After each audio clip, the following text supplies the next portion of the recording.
Hi, I'm Jess Finster, Community Director at Bethesda, and I'm here today at Bethesda Game Studios to talk to you all about the next update coming to Starfield. The team has been hard at work, so let's go chat with them to see what they've been working on.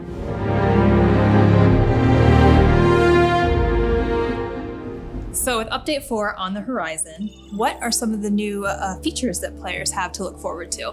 So we've seen a lot of feedback online that players really want a lot more utility and detail in our surface maps. So we took what's there, we blew it all up, and instead now we have a whole new aesthetic to the surface maps where you can see the terrain, all the detail in the terrain, trees, rocks, all the structures in the loaded zone. It's a lot easier to navigate. We've also made it easier to get around the cities. You can see markers for all the shops, the enhanced boutiques, restaurants, you name it, it's all there. It's a lot easier to get around now.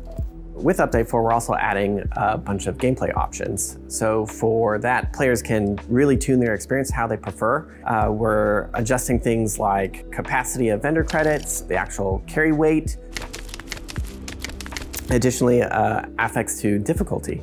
So some of those, depending on how you play, you can actually tune to be like space combat more difficult or gun combat less difficult. It's really up to you. And depending on how you balance them, it'll change how you get XP. That's awesome. So you're really upping the ante for players that want an even bigger challenge. Yeah, and with that, we actually are adding what's called the extreme difficulty. It sits above very hard, and it really makes you pay attention, especially for the higher level characters.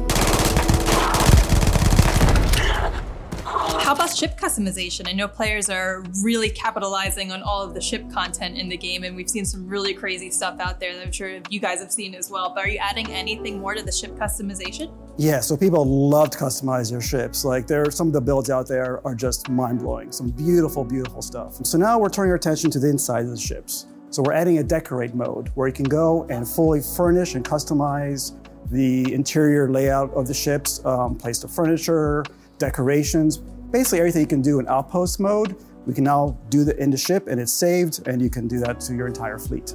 In addition to decorate mode, we're also offering a whole new set of empty habs. So basically, instead of pre-cluttered habs in the ship builder, we'll have a new set where there's no furniture, there's no decoration, nothing.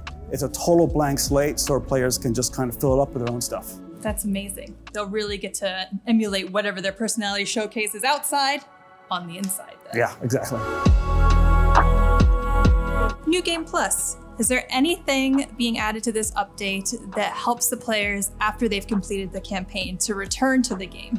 Yeah, so if you're like me and you find the more you go through the Unity, the more you become the hunter, the one thing I want to do is be able to respec my traits. So we're adding that. So in case you're getting tired of Wanted or want to change your alien DNA, and you really want that new dream home experience, you get to choose that when going through the Unity. In addition, you'll be able to rechange your appearance. Really living that next second life, huh? Exactly. Awesome. Is there anything else that you guys want to share about this update that players have to look forward to? I mean, you've already shared a lot as it is, but. We're focusing now on our Xbox Series X players with this update. We're giving them some settings where they can help prioritize between performance or visual. If they choose to prioritize performance, the target FPS will move to 60. And for players that have TVs that support VRR, they'll be able to choose between VRR 40 or VRR 60. In addition to the new features we just talked about, there are a couple of quality of life updates that we're introducing. One of them is you can now toggle dialogue cameras off. So instead of getting that sort of focus zoom in on whatever NPC you're talking to, it just stays in normal default camera mode. It's a little more immersive that way. Some players may prefer that. Love it. In addition to that, we're making the container and barter menus a bit more usable. We've added some tabs along the top, so it's easier to sort of see what container or what inventory you're looking at, whether it's yourself or your ship. And it's just easier to navigate.